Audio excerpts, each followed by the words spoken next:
मैं भारत को भारतीयता की मान्यता के आधार पर फिर से खड़ा करना चाहता हूं, उस काम में लगा हूं। सभी दोस्तों को नमन करते हुए हेमंत ऋतु और शिशिर ऋतु के बीच जो हम लोगों का आज वक्त गुजर रहा है, जिस ठंड से आज हम लोग गुजर रहे हैं, उस ठंड से बचाव करने के लिए क्या प्रक्रियाएं की जाएं, उस पर विशेष तौर पर आज हम लोग बात करने आए हुए हैं। इससे पहले भी हमने आप लोगों से कहा था कि आप अपनी रसोई के दम पर किसी भी ऋतु में किसी भी बीमारी से, किसी भी रोग से लड़ सकते हो। उन रोगों से बचना बहुत ज़्यादा सरल है।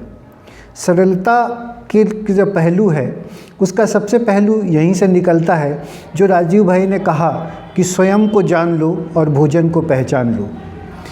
जो हम लोगों ने आज अपनी प्रक्रियाओं को बदला हुआ है और जिस प्रक्रियाओं के तहत पर जो मेहनत हमारे शरीर से कम हो गई है, जो यूट्यूब के दम पर, जो ऑनलाइन बैठ करके मोबाइल के दम पर या फिर टीवी के सामने बैठ करके जो हम लोग मेहनत नहीं कर रहे हैं, या फिर जैसे राजीव भाई की ज़बान पे कहें तो जो वॉशिंग मशीन के कपड़े धो करके या फिर मिक्सी चला करके जो मेहनतें हमारे घर की महिलाओं ने छोड़ी हुई है, वो सारी की सारी मेहनतें इसमें शामिल हैं।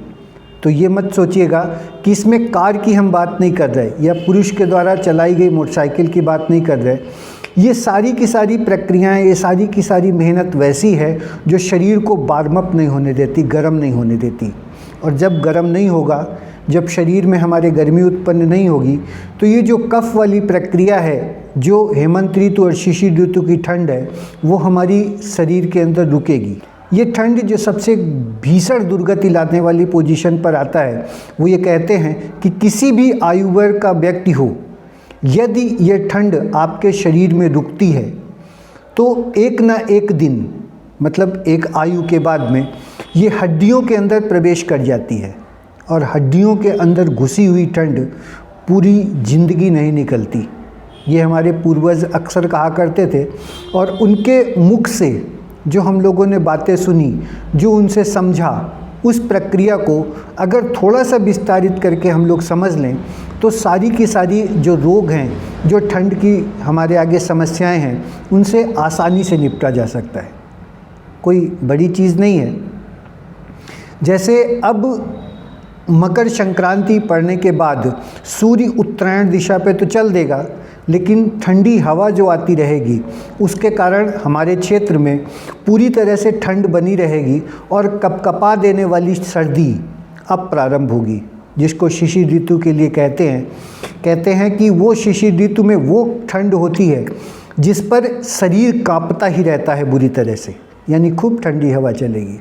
इस ठंडी हवा को अपने शरीर से दूर रखने के लिए सबसे पहली जो प्रक्रिया है, उसमें जो राजीव भाई ने 3 वर्गों में मनुष्य की आयु को बांट करके बताया है, वही प्रक्रिया सबसे पहले देखें। और देखने के साथ सबसे पहले ये समझें कि 0 से 14 साल के बीच में जो व्यक्ति है, जो बच्चा है, वो हमेशा कफ के असर में ही रहता है। और जो व्यक्ति, जो बच्चा आपका कफ के असर में है, वो सबसे ज़्यादा इस ऋतु के लिए, उसके लिए भयानक है। तो सबसे पहले बच्चे को कफ की उस प्रवृत्ति से बचाने की प्रक्रिया पर कार्य करें। और उसमें सबसे पहले जितनी भी माताएं हैं, उनसे ये निवेदन है कि वो स्वयं को अगर ठंड से बचाएं तो बच्चा अपने आप उस ठंड से बचने लगता है। क्योंकि माँ के शरीर से, माँ की आंचल से निकले हुए दूध से जो उसके शरीर में जा रहा है, उसी से उसको ठंड लग रही है। यानी अगर थोड़ी सी भी ठंड माँ को लगती है तो फिर निश्चित है कि बच्चे को लगे। उसी प्रक्रिया में बच्चे को ज़मीन में जो आप लोग खेलने के लिए छोड़ देते हो, वो भी प्रक्रिया तब ज़्यादा घातक होती है जब इस फर्श वाली ज़मीन होती है। मिट्टी पे निकलने वाली जो ठंड इतनी होती है, वो अर्थिंग हमारे शरीर से लेती रहती है, और वो जो अर्थिंग हमारे शरीर से लेती रहती है, उससे ठंड का बहुत कुछ बचाव होता है। जो प्रक्रिया आज हम लोगों ने आधुनिक युग में अपना रखी है, आधुनिकता के वेश पे अपना रखी है कि ट्राली में डाल करके दिल्ली और बम्बई के बीच जैसे बड़े शहरों में बच्चे को घुमाने के लिए ले जाते हैं, उससे भी उसको ठंड लगती है। कारण है क्योंकि हमारे शरीर की गर्मी जो उसके शरीर में जा रही थी वो उसके शरीर में ट्रांसफ़र नहीं हो पाती, और जो ट्रांसफ़र नहीं होती है वही उसके लिए सबसे ज़्यादा घातक होती है। तो सबसे पहली प्रक्रिया यही है कि हमको ठंड के वेश में अपने उस बच्चे को बचाना है जो जन्म से ले करके 14 साल तक के बीच में कफ के असर में रहता है। इसी दूसरी प्रक्रिया में जब हम आगे बढ़ते हैं तो यहाँ से जो प्रक्रिया चालू होती है कि 14 साल से लेकर के 60 साल तक के बीच में जो पित्त का असर होता है, पित्त का मतलब शरीर में गर्मी उत्पन्न होना, और गर्मी उत्पन्न होने का कारण सिर्फ एक है कि आपके शरीर से जो गर्मी उत्पन्न होगी तो ये शरीर में बनने वाला कफ जो बन रहा है वो अपने आप समाप्त हो जाएगा। जैसे कि मैंने कई बार कहा कि स्वामी दयानंद सरस्वती जी का कथन है कि देवासुर संग्राम रूपक अलंकार है। तो अब यहाँ से अगर हम इसको रूपक अलंकार को वेश पे समझने की कोशिश करें तो फिर समझ में आता है कि सुबह का समय जो कफ का समय है, उस समय उठने के साथ यदि 3 से 4 गिलास गरम गरम पानी आप पीते हो तो जो कफ आपके शरीर में बनने वाला है, जो छाती पर, जो मस्तिष्क पर, कफ के क्षेत्र पर जो कफ आपके शरीर में रुकने वाला है, वो सारा का सारा कफ आपका पिघल जाता है, और पिघलने के बाद जो फ्रेश होने जाते हो उसके माध्यम से पूरे शरीर के कफ को समाप्त कर देता है। उसके बाद जो मंजन वाली प्रक्रिया होती है, जो भी मंजन होता है तो उस मंजन का स्वाद सदैव कड़वा सा होना चाहिए। तो कोशिश करें कि ऐसा मंजन हो जो कड़वा हो, जिसके कारण आपका पित्त भड़कने ना पाए और कफ समाप्त होते जाए।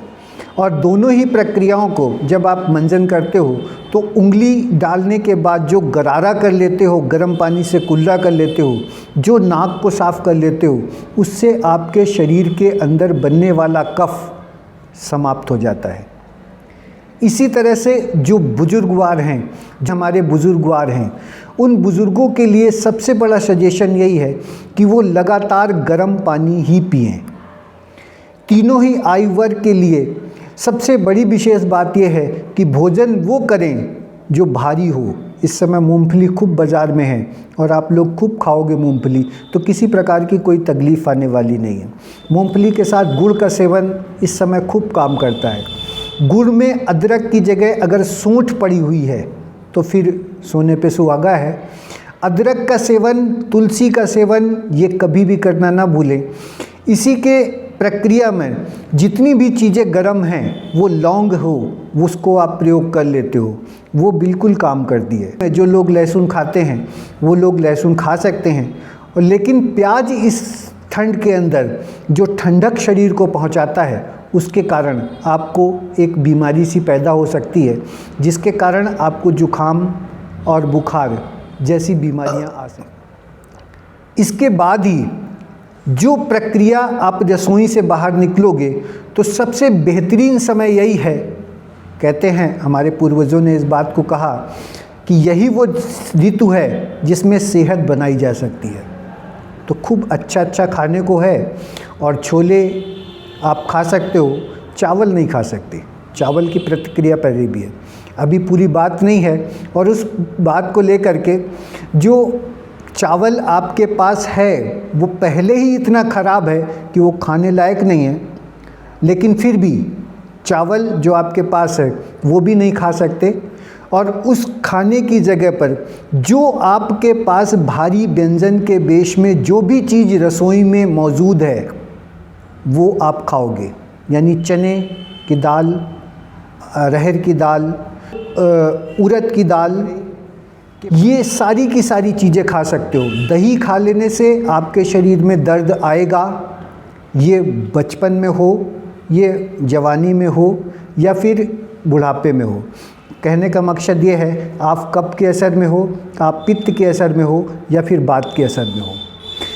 बेसन से मिला करके जो चीज़ पकौड़ी के वेश में आप खा रहे हो, तो आप याद करो कि ये सुबह सुबह ही खाओ, और भरपेट भोजन आज भी सवेरे करो।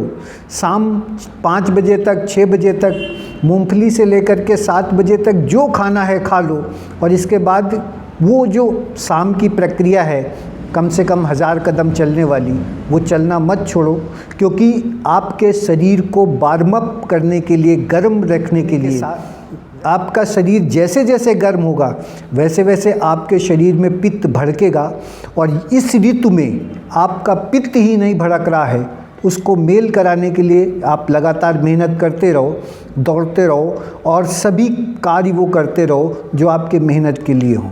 जैसे ही आप ये प्रक्रिया करोगे तो आपकी ये ठंड के पूरी ऋतु गुजर जाएगी और एक बार भी बीमार पड़ने वाले नहीं।